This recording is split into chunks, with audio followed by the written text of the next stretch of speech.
You're still watching Good Morning Nigeria on NTA's network service. Now, as a prompt for our conversation, which is on hepatitis, the silent killer, let's take this background by Ekene Undulwe.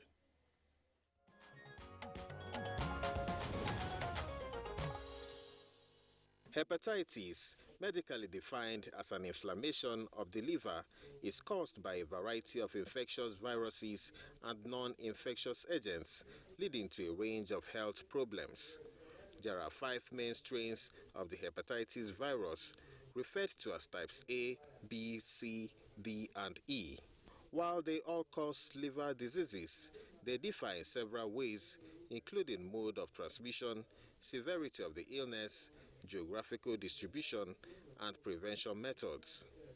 Types B and C are identified as causes of chronic diseases in hundreds of millions of people, and together are the most common causes of liver cirrhosis, liver cancer, and viral hepatitis-related deaths. Statistics indicate that about 354 million people worldwide live with hepatitis B or C, and for most, testing and treatment remain beyond reach. In Nigeria, it is estimated that 16 million people are infected with hepatitis B and 2.2 million with hepatitis C. This represents a prevalence rate of 8.1% and 1.1% respectively. Several millions out of this number are said not to be aware of their infection and are exposed to the danger of developing liver diseases. They also pose a great danger of infecting others around them, especially family members and sexual partners. Available data indicate that hepatitis B and C cause 1.4 million deaths per year. This is more than HIV/AIDS and malaria. In response to high prevalence rates and in alignment with the global efforts towards elimination, the Nigerian Ministry of Health developed the National Viral Hepatitis Strategic Plan 2016 to 2020, which maps out actions to put Nigeria on the path of hepatitis elimination. What are the treatments for this killer disease? How far has Nigeria gone towards eliminating hepatitis? Experts on Good Morning Nigeria will be giving their answers in a moment.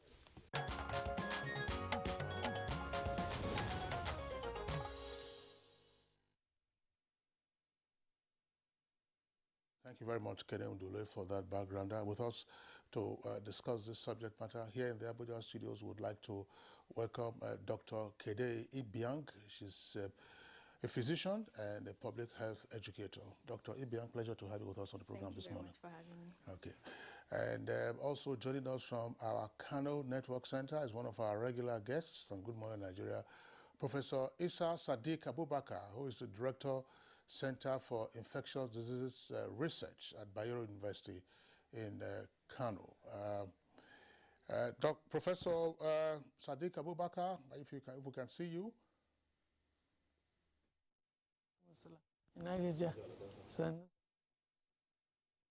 All right, let's Professor Sadiq one more time.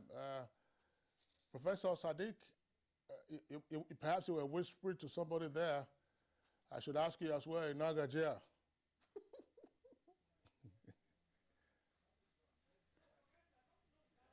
All right, okay. I'm sure that engineers are sorting out the audio connection there.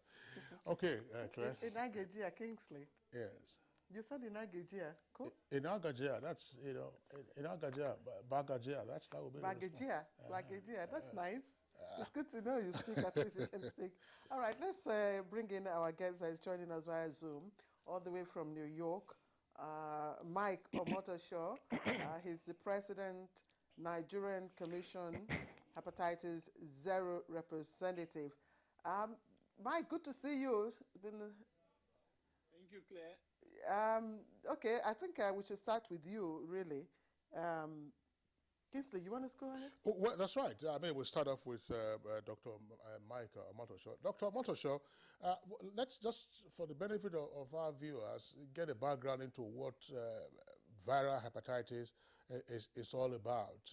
Some say, of course, it's a virulent killer, that's a silent killer, but also usually quite fatal. What is viral hepatitis? What does it do, and what are its causes? Thank you, Kingsley. You're already speaking like a medical personnel because a lot of people confuse viral hepatitis with hepatitis generally. Hepatitis, as it is an inflammation of the liver. And of course, there are several causes of this hepatitis. It could be due to harsh chemicals, uh, like the concoctions that some of our young chaps drink these days, heavy intake of alcohol, for instance. But the one we're most concerned about is viral hepatitis. And there are different kinds of viruses that actually cause viral. In fact, it's argued that it may be A to Z. However, there's just about 5 of them that are very popular: the A, the B, the C, the D, and the E. The A and the E is basically self-limiting, meaning if you have it, it can come and it can go. The B and the C is usually the most virulent and indeed very mortal, causing deaths at times.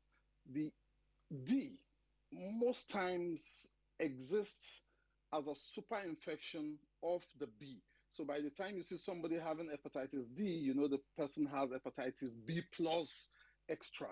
So the one we're most concerned about is the B and the C. What makes hepatitis most scary, in fact, why we say it's a silent killer, is because the ailments are the symptoms, the clinical symptoms are not often very obvious. In fact, at times the patient can be asymptomatic without showing any symptoms at all. And when they do show symptoms, they're usually very regular stuff like tiredness, which we call fatigue, nausea, the feeling of vomiting, or not even vomiting itself, maybe body ache, pains in some parts of the body, and maybe dark urine. So you see, these are regular stuff that people feel. So most times when you even go to the hospital, they'll probably just think it's malaria if you don't do the test. And that is where the problem itself is. By the time somebody with viral hepatitis is presenting with maybe jaundice, which is yellowing of the eyes or the skin, if you can see it, or even edema, which is water accumulation in certain parts of the body, the liver is probably already gone. Then it's maybe a little too late. And that's where the problem is. For most of the other cases, like the B and the C, you can get them from needle, maybe using sharing injectable drugs with other people, needle stick injuries, or even unprotected sex, and more recently from during childbirth from an infected mother to a child. So it is a serious ailment, and this is a time to get talking about it, and that is why the World Health Organization has aptly titled this year's theme for the World Hepatitis Day, Hepatitis Can't Wait. All right, Mike, thank you. We return to you in a moment. Let's talk to Dr. Ibiang. Doc, you've just listened to Mike. I'm wondering, because I tried to do a little, and I'm guilty. I'm guilty of the question I'm going to ask you. Okay. Yes, I just know about hepatitis, and I'm sure many Nigerians, and that is why the awareness is quite low. Yeah. So what more? Mike has said we have A to E, Yes. but the B and the C are most more. virulent. So what makes B different from C? Is it just in the mode of transmission, because one is blood prone, one can be gotten through injectables and all that? Okay, so hepatitis B and C particularly, why they are said to be more virulent is because hepatitis B is 20 to 30 more times more transmissible than HIV virus, and hepatitis C is about 10 times more transmissible than the HIV virus. So if you were to be exposed simultaneously to both the HIV virus and the hepatitis B or C virus, you have a greater likelihood of contacting hepatitis B or C than contacting HIV. And then as well, so you were talking about what differentiates B and C. So It is mostly in the laboratory differentiation, so the RNA or DNA that makes up the virus. But just as he said, hepatitis A, B, C, D, E have different modes of transmission. So hepatitis A and E are mostly fecal-oral. So if you are taking in food or water that has been contaminated by someone who's infected with either of hepatitis A or E, you can get infected. And recently, it has been seen that hepatitis E is also bloodborne, so you can get it from contaminated blood products. But for hepatitis B, C, and D, it is mostly intimate body fluids, so blood, semen, and all of those kind of fluids that can be transmitted by contaminated sharps, unprotected sexual intercourse, mother to her child during birth, and all of those kind of things. So basically, this is a disease of the liver. Let's know what the viewer should. Yes, hepatitis is inflammation of the liver. So it targets the liver. The liver is inflamed, it compromises the liver, and then the liver cannot perform its usual functions. Okay, Dr. Ibiang, thank you very much. Well, there are a number of points that we will need to clarify in the course of this conversation, so we'll return to you. Professor Isa Sadiq Abubakar, if you're there in our Kano Network Center, let's try and unpack all of this. I mean, it is irresponsible when some people state sometimes that it is something that kills somebody anyway, which then leads to reckless behavior. But how do we make a differentiation between these modes of transmission and then the symptoms that manifest from somebody who already has or who is infected with hepatitis? Our other experts, in the course of this conversation have said, for instance, oral and fecal matter could be sources for transmitting the A and E, right? Now, cholera is ravaging parts of the country. Hundreds of persons have died. We also hear that cholera is transmissible through oral and fecal matter. And then some of the symptoms that have been indicated for hepatitis are also symptoms that I'm saying now, that's on the face of it, without any diagnostic report. On the face of it, these are things you will get from either malaria, typhoid, even cholera itself, or all kinds of things. So what exactly are we dealing with? Is hepatitis such a specialized infection?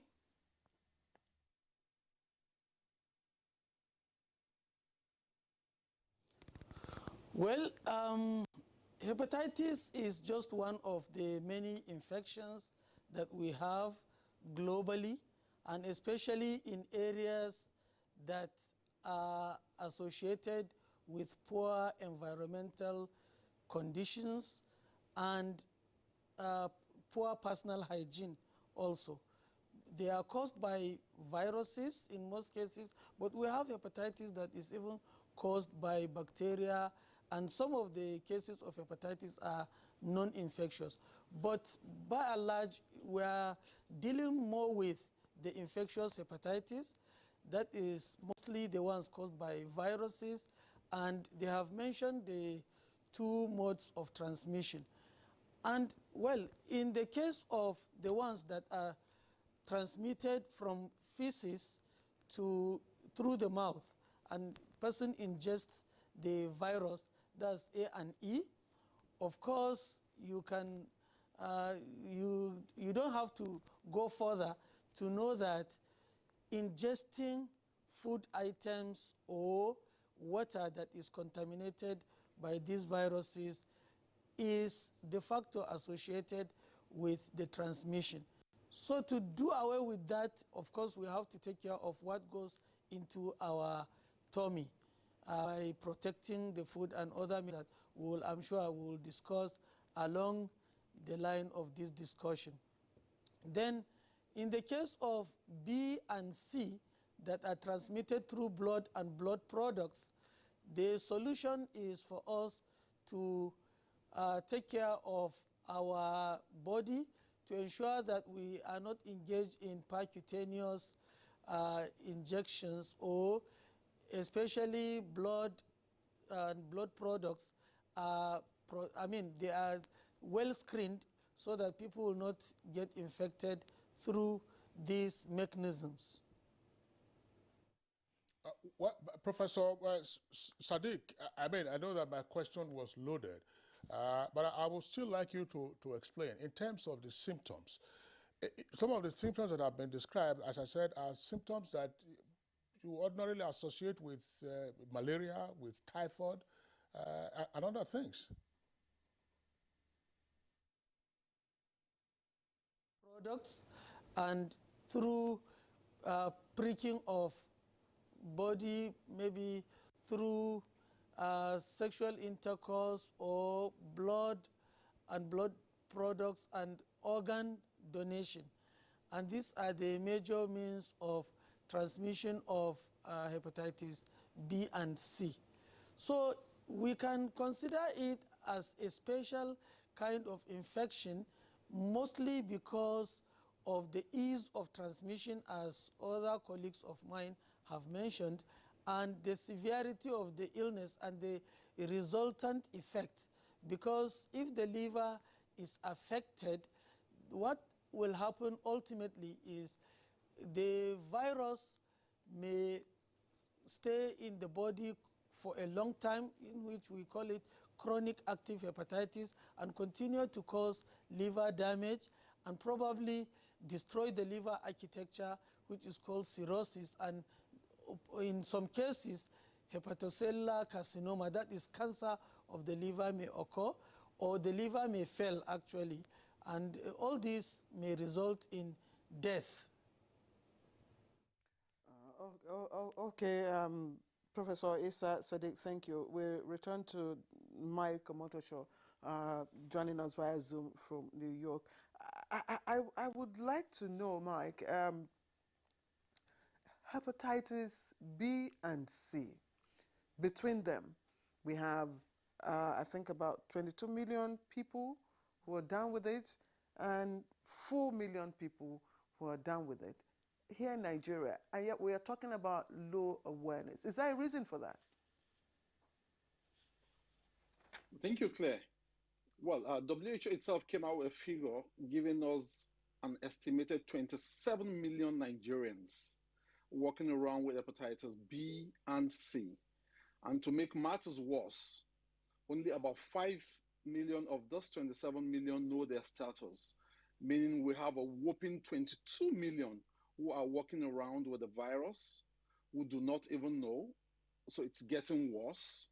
Like Dr. Sadiq said, it's already progressing, maybe moving from destroying the liver gradually to scarring of the liver, to liver fibrosis, to liver cirrhosis, and finally even liver cancer, which he aptly called hepatocellular carcinoma.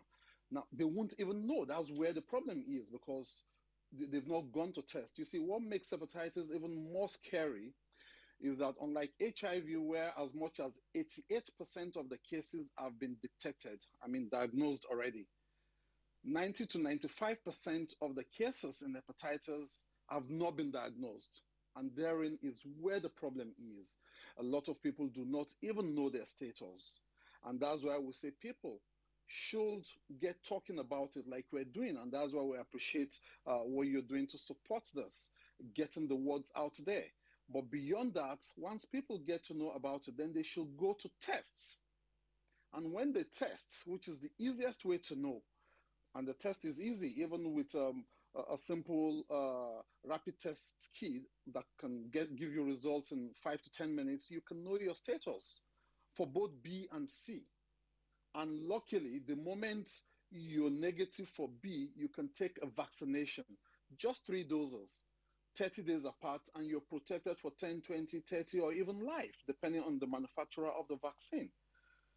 Unfortunately, the C does not have a vaccine, but it has a treatment that results in full cure, such that the person is totally rid of the virus.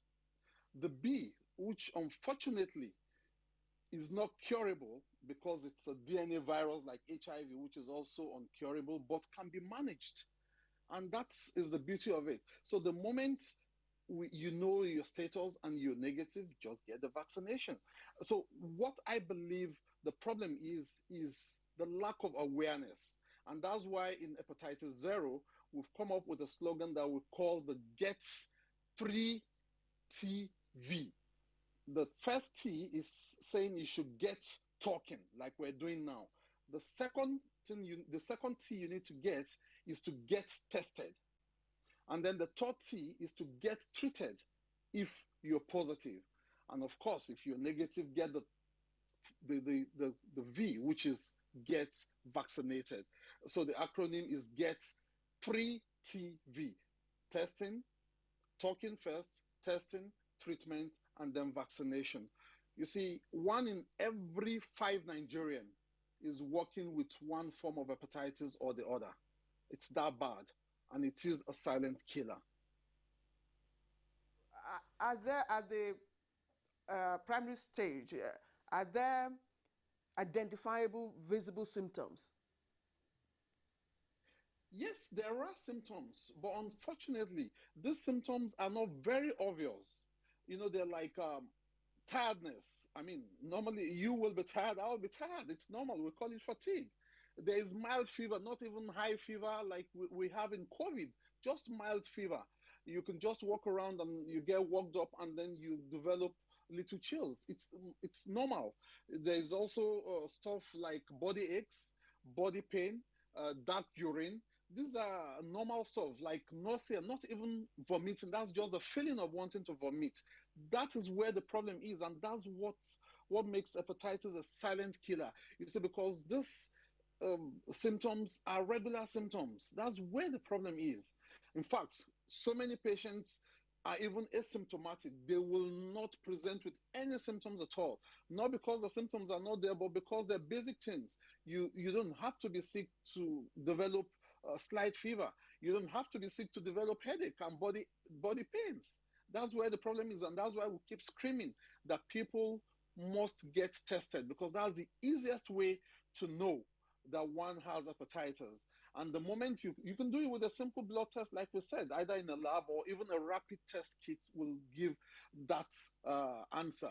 And if there's need for further tests, they can do the 5-panel test or even do a liver biopsy. But in most cases, those are the clinical symptoms that patients present with. Of course, there is also jaundice, which is yellowing of the eyes or skin. There is also edema, which is water accumulation in certain parts of the body. But I tell people, by the time hepatitis is the cause of either edema or jaundice, the liver is already past the stage of suboptimal performance. It's already gotten to probably fibrosis or even liver cirrhosis, or even maybe approaching the final stage, which is liver cancer itself. However, let's caution that edema and jaundice are not necessarily signs of hepatitis. So people can actually have those without having hepatitis. But by the time you see somebody present with edema or hepatitis or jaundice, and it's due to hepatitis, then just know that it's an advanced stage. So people should get tested. That is the easiest way. And these testings are available almost free of charge. In fact, from our commission, it is free at all the outreaches that we organize. Okay, thank you very much, Mike, for the comments. Back to Dr. Kede Ibiang, who, of course, is a physician and public health educator. I'm not sure that Professor Issa Sadiq got my question about the many symptoms that mimic other diseases and may very well be hepatitis. You may wish to speak to that. That's one point. The second point is, if the numbers are such as have been reeled out, say maybe 1 in 5 Nigerians are probably walking around with hepatitis without realizing it, what is the clinical presentation? Are our healthcare workers apprehending these ailments, or are we just getting the typical diagnosis and then prescription for malaria and so on and so forth? So you go home and go and rest. Okay, so first, speaking about the symptoms you spoke about, the symptoms, like Motosha said, can be pretty generalized, and for some patients, asymptomatic. So they can present with symptoms that may be speaking to malaria, or you may think it is cholera, like you rightly said. But then there are some symptoms that will raise a high index of suspicion for hepatitis. He already mentioned jaundice, which is yellowing of eyes and skin, And then dark urine, which will also cause, I mean, most Nigerians, when they have those kind of generalized symptoms like nausea or vomiting or abdominal discomfort, they don't really take it very serious. But someone who sees dark-colored urine will be pretty bothered and want to go see his doctor. And in addition to that, you have pale stools, so stools that are floating because your liver is not processing fats, so you are passing out the fats almost in the same form as which you took them in. So your stools are floating. But like he said, by the time it gets to jaundice and you having to see all of the other further symptoms, the liver is already compromised and the performance of the liver has dropped already. And what do you mean, your floating stools? So usually when you stool, your stool goes down in the water system, right? So when you stool and say your stools are pale and they are floating because they have fats, it is just, yes, at the top of the water. And it wouldn't, usually the stool color is dark, sort of. I'm trying not to get too gross, but yes, stool color is sort of dark. So your stools are going to be really pale, like a very pale yellow, and then they'll float. So that is telling you that, yes, there's fats present in the stool that have not been synthesized by the liver, and that is because the liver is already compromised. Yes, the other leg is, are patients presenting with this Yes. with these symptoms, and are they being is hepatitis being apprehended, in the course of the medical examination? Pretty much, yes, especially for patients who come in with this kind of symptoms. For some patients, the fatigue is very present. So someone's telling you that, oh, usually I'm able to work from 8 a.m. to 5 p.m. without feeling this tired.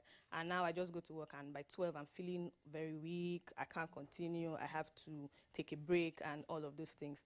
It is being apprehended, but not as much as it should be. Because when patients come with these kind of symptoms, sometimes, to be honest, patients will withhold some symptoms from you because they do not want you to give them a serious diagnosis.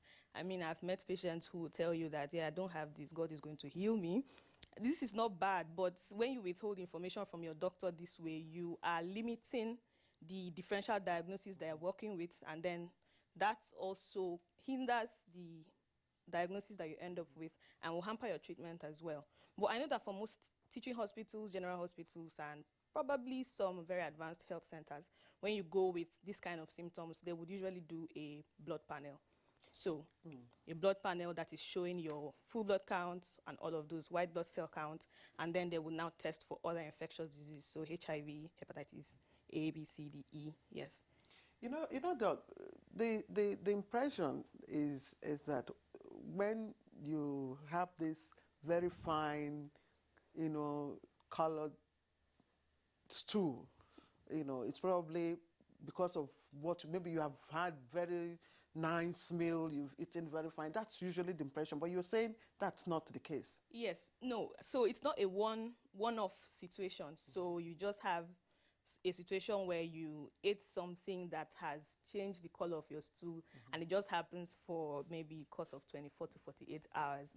But you will consistently see pale stools and floating stools because as long as you are taking in fatty food, your liver is not synthesizing it, so it will continue for a couple of weeks. And the issue, Professor Isa Sadiq, well, one of the symptoms identified with regard to hepatitis is said to be dark-colored urine. Again, this is a matter that engages members of the public. Is it continuously dark-colored urine or occasional dark-colored urine? Because some medical experts will also say that, probably it's an indication of the poor functioning of your kidney, or that you have not taken in sufficient fluid into your system. So how do you, on the face of it, recognize that something is amiss so that you can go and see a qualified physician? As you just mentioned, color of urine is not the only symptom that can tell us that a person has hepatitis or not. A number of conditions can lead to change in the color of urine such that it will be dark. For example, as you rightly mentioned, if a person is not taking adequate fluid, The urine color will be concentrated and the urine will look a bit dark. But then there are other conditions like malaria. Severe malaria can affect the color of urine, and in which case it will be as dark as Coca-Cola colored. That is, if a person is passing part of the red blood cell inside the urine, commonly called hemoglobinuria, and that is if the hemoglobin being passed through along with urine. And then another condition that may give dark urine is the kidney conditions. Well, if a person has, for example, a condition called nephrotic syndrome, that also lead to a dark colored urine. But of course, hepatitis is one of the reasons, and then there are so many other conditions, and some of them are associated with even things that we probably eat or drink that may change the color of urine. But it is not as it's not going to be as dark as if you have a serious condition that is referable to the liver or the kidneys. Right, Prof, thank you. Again, we go back to New York, where Dr. Momoto Shaw is joining us via Zoom. Let's move on to what we're doing, response strategy. And according to you, you are hepatitis zero representative to the African Union. According to you, it's a creative initiative, to increase awareness. You'll tell us more about that later. But the World Health Organization came up with a strategy which you have called Global Health Sector Strategy within the time frame of 2016 to 2021, which was not met by countries like Nigeria. It then moved on to mainstream into the SDGs to 2030. Give us an insight into our implementation. How is it now? Are we better now? Are we doing the right thing? Are we on course? Claire, you know the answer yourself. I'm surprised you're not smiling. Well, before I get into responding to those two questions, which is what we're doing as a global body in response to hepatitis and the status of that response, let me quickly dwell on the question that Kingsley has asked twice. You see, for the purpose of clarification, I would like our audience to understand that most cases of hepatitis are asymptomatic, meaning they may not even present with symptoms. Yes, you can have all those clinical features like fatigue, like mild fever, like floating poo, like dark colored urine, and we all know that different things can be the cause.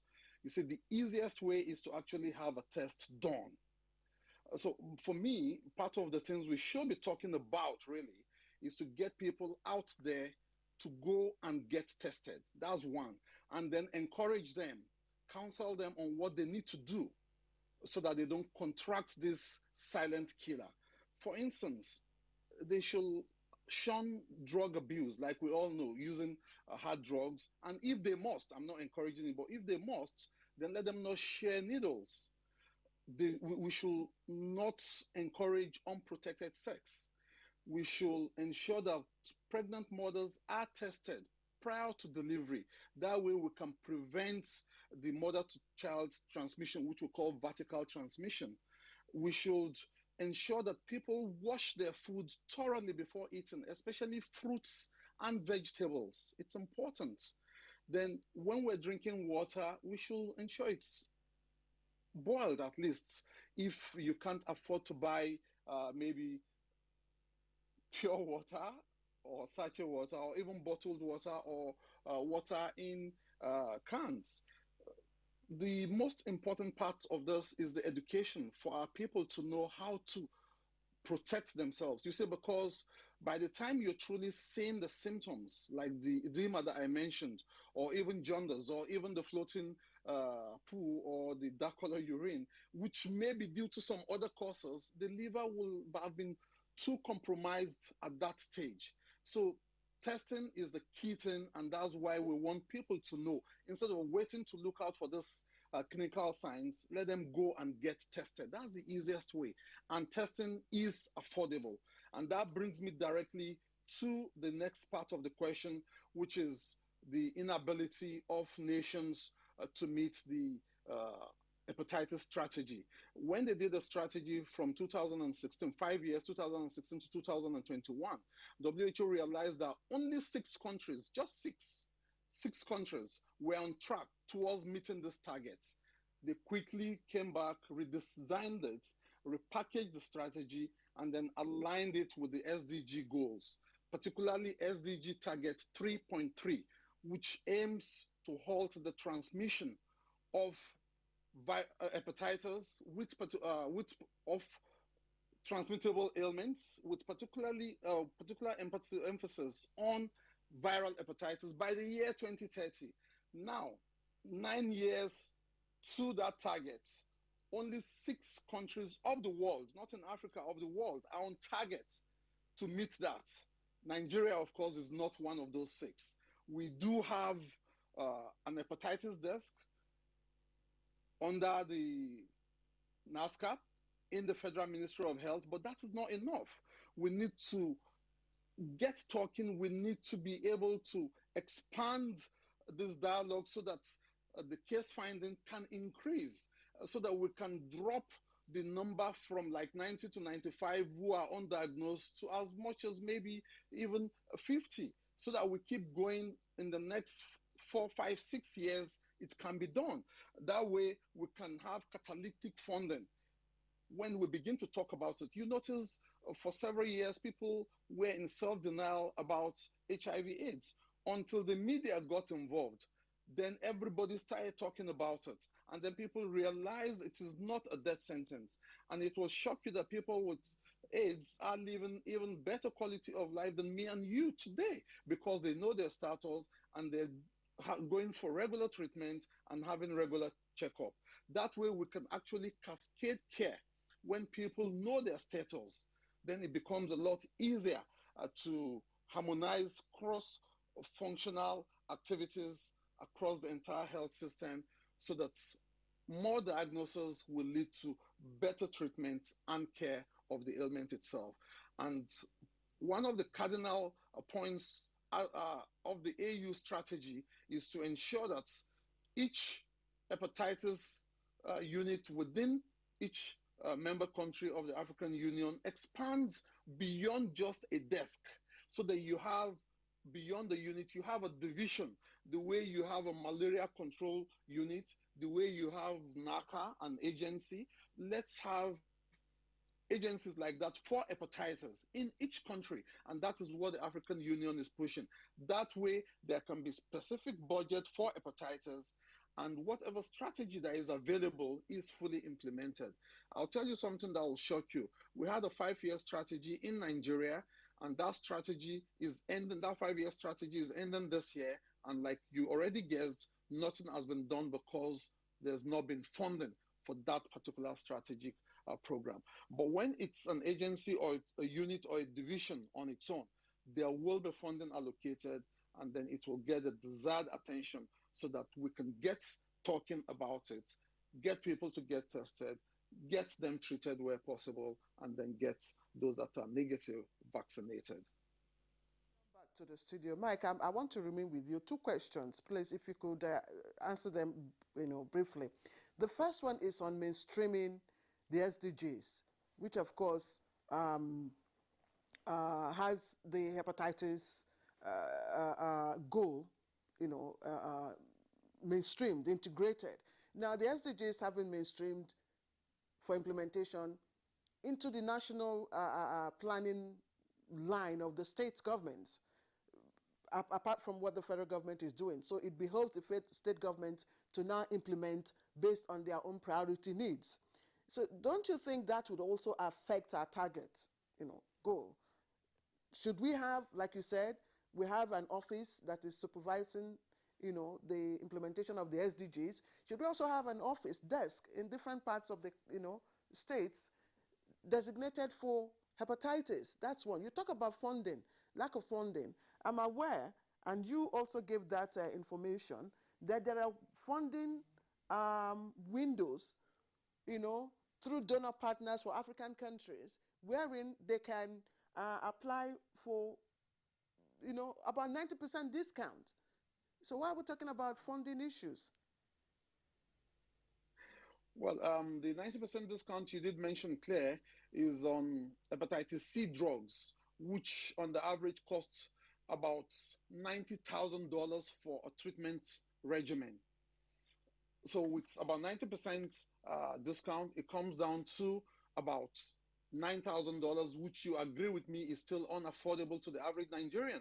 A few pharmaceutical companies have come up with more affordable treatment options that cost between $100 and $200, especially even in Egypt, where some drugs are already being manufactured. So yes, it is available. These opportunities are out there, but without a coordinating agency, it becomes too dispersed. People will find it difficult to harmonize our efforts and then optimize the opportunities that are there.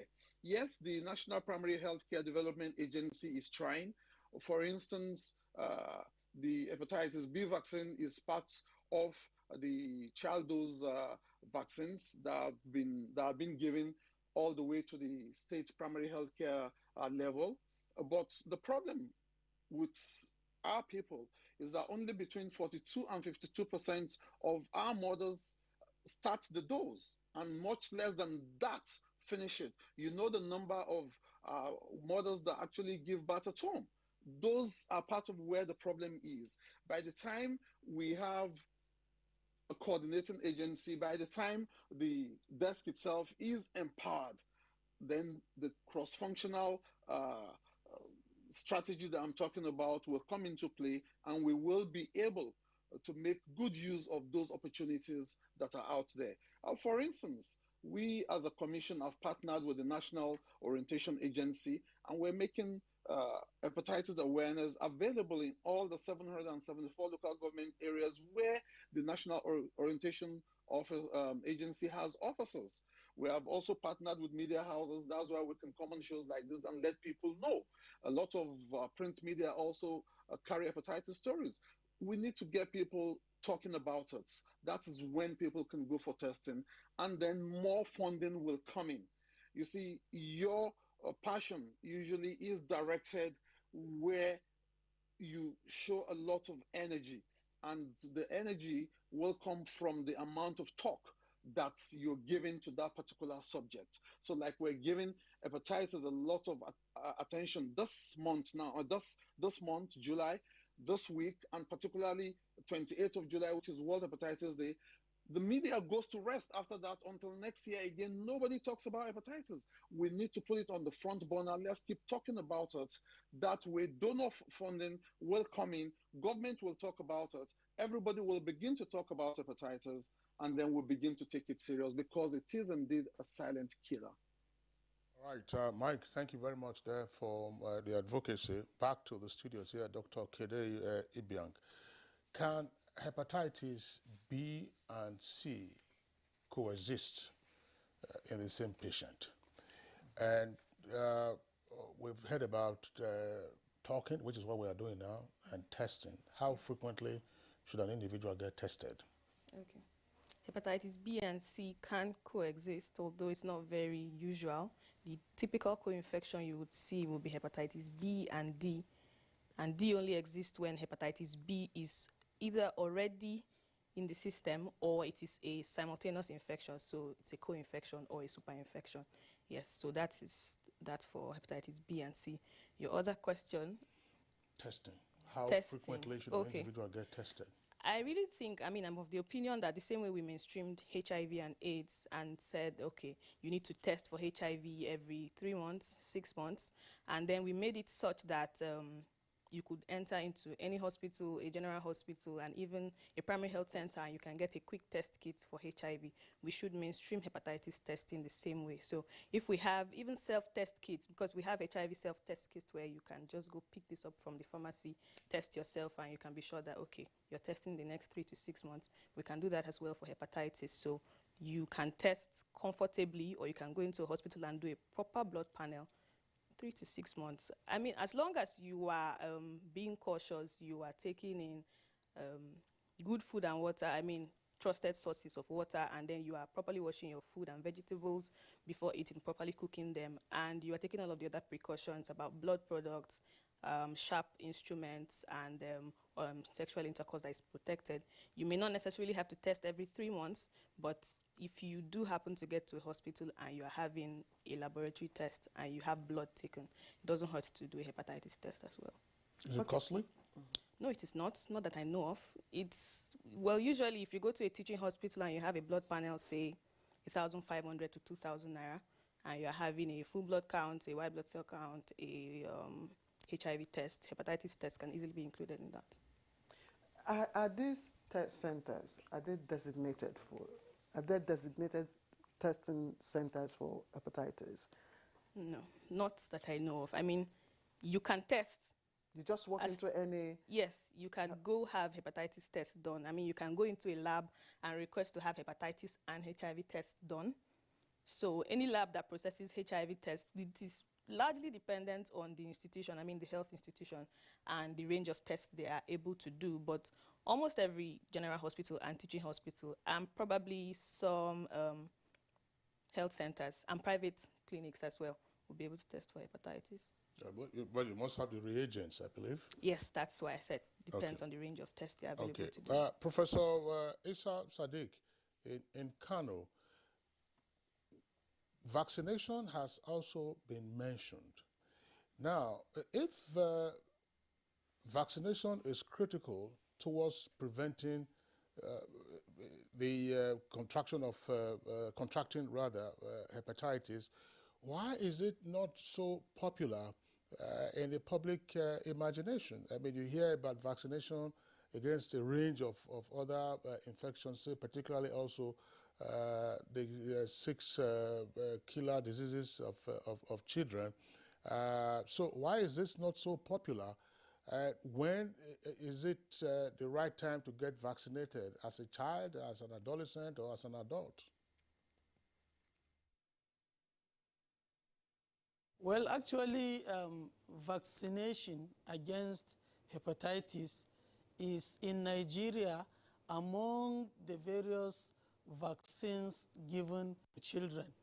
Apart from the ones you mentioned, the 6 so-called 6 killer diseases, which is actually not the actual name now, because these diseases are largely preventable, and it's wrong for us to be considering them as their diseases. At least things can be done to prevent them. In addition to the 6, hepatitis B vaccine, vaccine for cerebrospinal meningitis and that of yellow fever have been added into the routine immunization schedule, which children are exposed to from birth up to the age of 9 months. So actually, specifically for hepatitis B vaccine, children are given the first dose immediately after birth. They take their first dose. And then when they reach 6 weeks, 10 weeks, and 14 weeks, they are repeated. But in this case, as part of a combination of vaccines that we call pentavalent vaccine, 5 antigens put into the vial and they are given to the children. So it's part of the program of our immunization. But then, just like the other vaccines, mothers do not take their children to the immunization centers to ensure that children are given this vaccination. And that is why it is not so popular. But the ideal thing is, just like we give children vaccination against other diseases, even for hepatitis, they should be covered with it. And then apart from children, people who have something to do with blood and blood products, for example, healthcare workers, surgeons who are exposed to patients, they perform surgery, or physicians who perform certain procedures. For example, those who take liver biopsy, who take biopsy or from other tissues of the body, or even nursing care that is being given to patients in the hospitals, or the hospital attendants who ensure cleanliness around the wards and clinics in the hospitals or any healthcare setting, including those who are involved in dumping hospital wastes or any healthcare waste, because there are sharps, there are items used by patients. All these people need to be given the vaccine. And any opportunity that is obtained for all Nigerians to come into contact with healthcare facilities, hepatitis B vaccine can be offered to them. And so just like other people have mentioned, the vaccination is very critical. So apart from specific groups, which I already mentioned, and others who are probably at risk, for example, intravenous drug users, which of course should not be encouraged, but these people, if they are into it, there is nothing preventing them from taking the vaccination, such as people who have multiple sexual partners, or in fact, any risk factor associated with transmitting this illness. People in those groups need to be protected, and so vaccination can be offered to them, and they should make effort to go for it. And most likely, even with their exposure, at least if the vaccination is being given, they may have some benefit in terms of protection against hepatitis B. Okay, thank you, Professor Issa. Dr. Mike, my question is to you, and the theme for this year's commemoration is hepatitis can't wait, this urgency to eliminate it by 2030. And you yourself have also emphasized the need to come up with creative ways of doing that. What is hepatitis zero? Thank you, Claire. Hepatitis zero is the brand for a Rotary Action Group for hepatitis elimination. It's akin to the World Polio Eradication Project of Rotary. So this is also similar. It's actually World Hepatitis Eradication Project. It's just that for us in Rotary, we hold on to one particular project as a focus project. It doesn't mean we're not going to focus on other areas, but there are 6 areas of focus. But more importantly, we hold on to one star project, which is polio for now. And the way we're going, once polio is off, we may adopt hepatitis too. So the way it is, we're present in 115 countries. The Commission is present in 115 countries. And in Africa, we're present in 36 of the 54 countries in Africa, with over 54,000 volunteers present in 553 Rotary clubs. In Nigeria alone, we have more than 1,000 volunteers in all the 4 Rotary districts that we have in Nigeria. What we do basically is to advocate for more advocacy, to advocate for more funding, advocate for more awareness, advocate for more care for patients of hepatitis, and even prevention methods. And that's why for us, in most of the places where we operate, we actually make the screening available free of charge. And then even the vaccines are available at subsidized rates. At this point, let me quickly come in with what WHO suggested, which is part of what should be enforced. WHO has recommended that every point you're having the screening, ensure there is the vaccine available for B, because the C does not have a vaccine, unfortunately. Even though the A has a vaccine, but why do you waste money on a self-limiting ailment, something that you can overcome yourself. In fact, the E2 is having a vaccine, but is available. It's only licensed in China so far. So the B, which is very mortal and deadly, there is a vaccine that is available. So the moment you're testing and you find out somebody is negative, just administer the first dose of the vaccine. And that's what we do. So we make those vaccines also available at subsidized rates compared to in other hospitals. Private hospitals charge as much as 5,000 to 10,000 for the vaccines. With the commission, the Hepatitis Zero Commission, it's at 1,000 naira, and the screening is done free of charge. Besides that, we're also advocating at a global level to get the support of donor funding, huge donor funding from like the global funds, USAID, even Gavi, to adopt the hepatitis vaccines the way polio vaccines have been adopted, so that it becomes readily available, affordable, and accessible to everybody. All right, Mike, thank you very much. I want to come back to Dr. Ibiang. I was just wondering, sometimes considering the number of vaccinations that one takes from time to time, and perhaps you just forget that you have taken hepatitis B vaccine before. Can there be a repeat vaccination for that? And if so, is it harmful? Okay. This is one of the reasons why you have a card where you are noting the number of doses of the vaccine that you have taken and what your next date is if you have another dose to be taken. So if you have that card handy, you can easily check. But particularly for hepatitis B, if a child has completed all doses, the protection is at least 20 years. And for most people, it is lifelong. So as long as you have had complete doses of the vaccine as a child, you have lifelong immunity from hepatitis B. And then for adults who either did not complete the dose or have to do the vaccination in adulthood, when you have had the 3 doses at 0, 1 month, and 6 months, covers you for the rest of your life, really.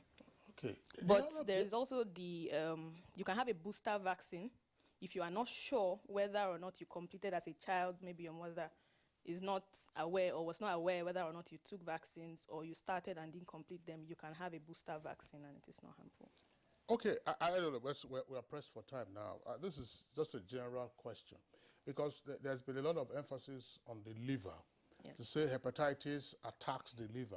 Mm-hmm. Now, we also hear that malaria parasites get lodged in the liver. Mm-hmm. We also hear that alcohol ruins the liver. Yes. So if the liver faces this relentless assault from a broad range of diseases, why is it that in animals, say, cow, for instance, they said the liver and kidney are said to be delicacies? Say, madam, give me 2 liver, 2 kidney. So, I mean, I don't know what the reason is.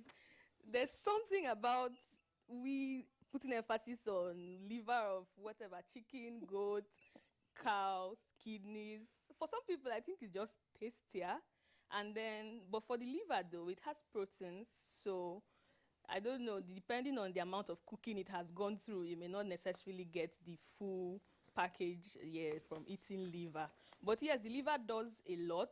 And that is why the emphasis is that you need to keep your liver working and in optimal condition, because there are a range of things that could go wrong once your liver is compromised. So yes, malaria parasites live in the liver, and anti-malarials would usually go to disrupt their life cycle and get you well and up and working again. Alcohol will destroy the cells of the liver over time, because the more work you are giving to the liver to synthesize alcohol and break it down just so that it doesn't affect your body. The liver is filtering toxins, it is detoxifying your blood, it is helping you stay away from poisons and all of that. So if you keep exposing your liver to all of these assaults, you are taking alcohol, either abusing or misusing alcohol, you are self-medicating, because there are drugs that can also cause that. We've actually run out of time. We just allowed you to learn. Right. Thank you very much for the explanation, Dr. Kede Ibiang, medical doctor and public health educator. Thank you very much for joining us. Professor Isa Sadiq Abubakar, Director, Center for Infectious Diseases, Bayero University in Kano, as well as Dr. Mike Omotosho, President, Nigerian Commission Hepatitis Zero representative to the African Union. Both of you joined us via Zoom and from our Kano studios. Thank you very much.